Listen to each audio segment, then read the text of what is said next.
আসসালামু আলাইকুম ওরহমতুল্লাহি ওবরাকাতুহু। সম্মানিত দর্শক, আপনারা যেখান থেকে দেখছেন এবং শুনছেন, আপনাদের সকলকে জানাচ্ছি আন্তরিক শুভেচ্ছা ও মোবারকবাদ। আজকে আমি আপনাদের সামনে আলোচনা করব জাকাতের বিষয় নিয়ে। জাকাতের 6টি বিষয়, 6টি পয়েন্টের উপরে আমি আপনাদের সামনে আলোচনা করব। প্রথম পয়েন্ট হচ্ছে জাকাতের পরিচয়। জাকাত অর্থ হচ্ছে বৃদ্ধি, উন্নতি, পবিত্র করা। প্রত্যেক স্বাধীন মুসলিম নরনারীকে প্রতি 1 বছরে তার সম্পত্তি এবং আয়ের একটি অংশ শরীয়ত নির্ধারিত সীমা অর্থাৎ নিসাব পরিমাণ সম্পত্তি যদি তার অতিক্রম করে থাকে, তার সম্পত্তির একটি অংশ গরিব, দুঃখী, মিসকিন অথবা জাকাতের আরও কতিপয় খাত রয়েছে, সেই খাতের মধ্যে বিতরণ করাকে জাকাত বলে। জাকাত হচ্ছে ইসলামের 5টি স্তম্ভের মধ্যে 3য় নম্বর স্তম্ভ, one of the 5 pillars of Islam. ইসলামের 5টি মূল ভিত্তির একটি ভিত্তি। ইসলামী ইবাদতগুলো 2 ধরনের, একটি হচ্ছে আল ইবাদা আল মালিয়া, আরেকটি হচ্ছে আল ইবাদা আল বাদানিয়া। আর জাকাত হচ্ছে আল ইবাদা আল মালিয়ার অংশ। 2 নম্বর পয়েন্ট হচ্ছে জাকাতের খাত। আল্লাহ সুবহানাহু ওয়া তাআলা পবিত্র কুরআনুল কারীমের সূরা তাওবার 60 নম্বর আয়াতে জাকাতের খাত সম্পর্কে আলোচনা করেছেন। আল্লাহ তাআলা সেই আয়াতের মধ্যে 8টি খাতের কথা উল্লেখ করেছেন। প্রথম খাত হচ্ছে ফকির। আর ফকির হচ্ছে সে যে তার যতটুকু আছে তা দিয়ে সে তার মৌলিক চাহিদাগুলো পূরণ করতে পারছে না, তার বেসিক নিডসগুলো পূরণ করতে পারে না। যেমন অন্ন, বস্ত্র, বাসস্থান, চিকিৎসা, শিক্ষা, এগুলো সে পূরণ করতে পারছে না, সম্ভব হয় না, সেটা হচ্ছে ফকির। দ্বিতীয়ত হচ্ছে মিসকিন। মিসকিন হচ্ছে যার কিছুই নেই, সে পুরোপুরি নিঃস্ব, যার কিছুই নেই সে হচ্ছে মিসকিন। আর 3য় নাম্বার হচ্ছে ওয়াল আমিলিনা আলাইহা। জাকাত কালেকশনে যারা নিয়োজিত থাকেন, রাষ্ট্র চাইলে তাদেরকে জাকাতের অংশ থেকে তাদেরকে বেতন দিতে পারে। ওয়াল মুআল্লাফাতি কুলুবুহুম, অমুসলিম যাদেরকে ইসলামের প্রতি আকৃষ্ট করার জন্য এই জাকাত দেওয়া যেতে পারে। জমহুর ফুকাহাদের মতে এই বিধানটি এখন বলবৎ নেই, চলমান নেই, তবে তাদেরকে সাধারণ সদকা করা যাবে। 5ম নাম্বার হচ্ছে অফির রিকাব, দাস দাসী মুক্তির জন্য জাকাতের টাকা ব্যয় করা যাবে। 6ষ্ঠ নম্বরে আছে ওয়াল গারিমিন, ঋণগ্রস্ত ব্যক্তি। ঋণগ্রস্ত ব্যক্তিকে জাকাতের টাকা দেওয়া যাবে। ফি সাবিলিল্লাহ, আল্লাহর রাস্তায়। আল্লাহর রাস্তায় বলতে উলামায়ে কেরাম বলেছেন, যারা আল্লাহর রাস্তায় জিহাদরত অবস্থায় আছেন তাদেরকে জাকাতের টাকা দেওয়া যাবে। 8ম নম্বরে হচ্ছে ওয়াবনিস সাবিল, পথিক বা মুসাফির, যে সফররত অবস্থায় যার কাছে খরচ করার মতো পর্যাপ্ত টাকা পয়সা নেই, যদিও তার বাড়িতে টাকা পয়সা সম্পত্তি থাকে, তার পিছনে জাকাতের অর্থ ব্যয় করা যাবে। 3য় নাম্বার পয়েন্ট হচ্ছে জাকাতের হুকুম কি। জাকাতের হুকুম হলো ফরজ, তবে সবার উপরে নয়। যারা নেসাব পরিমাণ সম্পত্তির মালিক হয় এবং তা পূর্ণ 1 বছর ঘুরে আসে, তাহলে তার উপরে জাকাত ফরজ। আল্লাহ সুবহানাহু ওয়া তাআলা আমাদের উপরে 2য় হিজরি শাওয়াল মাসে জাকাতকে ফরজ করেছেন। শুধুমাত্র একা ভালো থাকার নাম ইসলাম নয়। ইসলাম চায় সামঞ্জস্যতা, ইসলাম চায় সকলকে নিয়ে ভালো থাকা। তাই আল্লাহ সুবহানাহু ওয়া তাআলা জাকাতের ব্যবস্থা করেছেন। ধনীদের প্রতি দিয়েছেন গরিবদের অধিকার, আর সেই অধিকারটি যারা আমরা ধনীরা আছি বা যাদের উপরে জাকাত ফরজ হয়েছে, তারা সম্মানের সাথে সেই গরিবদের হাতে টাকাটা তুলে দিবেন বা জাকাতের অর্থটি তুলে দিবেন। তাদেরকে সম্মান জানাবেন। তাদেরকে আপনি সাহায্য করছেন না, বরং তারা আপনাকে সাহায্য করছে। যদি এমন হতো যে জাকাতের টাকা নেওয়ার মতো কোনো ব্যক্তি নেই, তাহলে আমরা কিন্তু বা যারা জাকাত যাদের উপর ফরজ হয়েছে তারা কিন্তু বিপদে পড়ে যেতাম।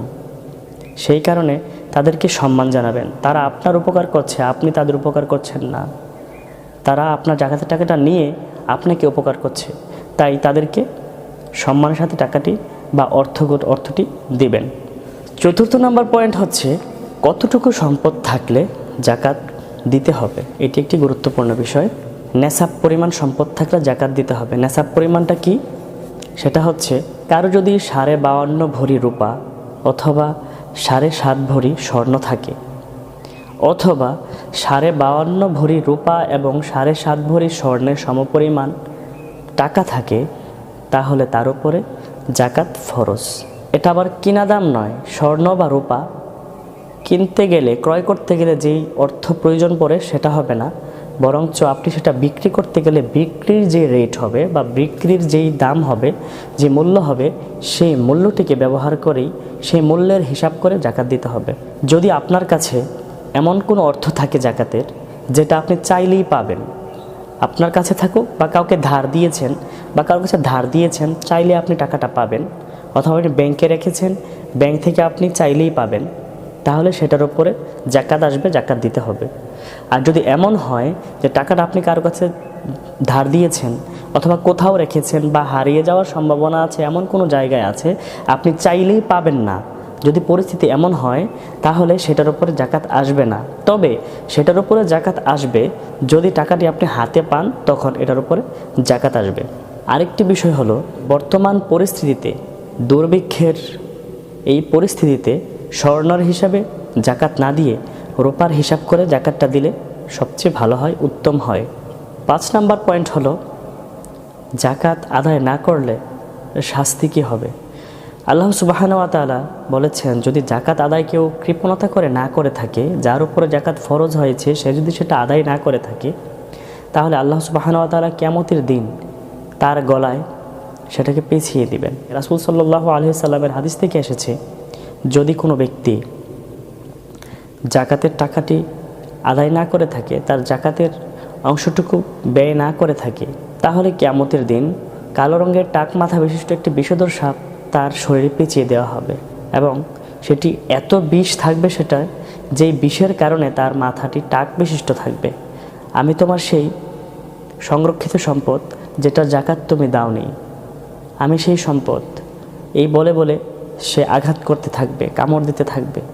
6 নম্বর পয়েন্ট হলো, বিদ্যানন্দ ফাউন্ডেশনে জাকাত অথবা এরকম কোনো ফাউন্ডেশনে জাকাত দেওয়া যাবে কি না। ওলামায়ে কেরামের মধ্যে বিদ্যানন্দ ফাউন্ডেশনে জাকাত দেওয়া যাবে না, কারণ সেটি একটি হিন্দু সংগঠন। আর যারা বিধর্মী, যারা ইসলাম জানে না, ইসলাম বোঝে না এবং ইসলাম মানে না, তারা জাকাতের কথা বলে, জাকাত কালেকশন করে সেটা সঠিকভাবে কীভাবে প্রয়োগ করবে, জাকাতের তো একটি নির্দিষ্ট শর্ত আছে, সে তো তারা জানে না, বোঝে না এবং প্রয়োগ করতে পারবে না। সেই ক্ষেত্রে তাদেরকে জাকাতটা না দেওয়াই ভালো হবে এবং না দেওয়াই উত্তম হবে। ওলামায়ে কেরাম সেটা সমর্থন করেন না। আর জাকাতের টাকাটি আপনার সবচেয়ে বেশি ভালো হবে যদি আপনার আত্মীয়র মধ্যে কেউ জাকাত পাওয়ার মতো যোগ্য হয়ে থাকে তাকে দিলে। কারণ যদি আপনি আপনার আত্মীয়কে দিয়ে থাকেন তাহলে আপনার দুটি লাভ হবে। একটি হলো আত্মীয়তা রক্ষার মর্যাদা, আত্মীয়তা রক্ষার সওয়াব পাবেন, আরেকটি হলো জাকাত আদায়ের সওয়াব পাবেন। এই জন্য বিদ্যানন্দ ফাউন্ডেশন অথবা এরকম আরও যদি ফাউন্ডেশন থেকে থাকে সেগুলোকে না দিয়ে নিজেরা ওলামায়ে কেরামদের সাথে পরামর্শ করে সুন্দরভাবে আদায় করলে সবচেয়ে ভালো হয়। যেহেতু আমাদের রাষ্ট্রে বা আমাদের দেশে রাষ্ট্রীয়ভাবে জাকাত আদায়ের কোনো সিস্টেম নাই, সেই জন্য অনেক ব্যক্তি আছেন যারা বিদ্যানন্দ ফাউন্ডেশনে জাকাত দেওয়ার জন্য প্ররোচিত করতে চাচ্ছে, মানুষকে প্রলোভন দেখাচ্ছে, রাস্তা দেখাচ্ছে। সেই সব ব্যক্তিদের কথায় আপনারা পা দিবেন না, ওলামায়ে কেরামের সাথে পরামর্শ করে সেটা আদায় করবেন ইনশাআল্লাহ।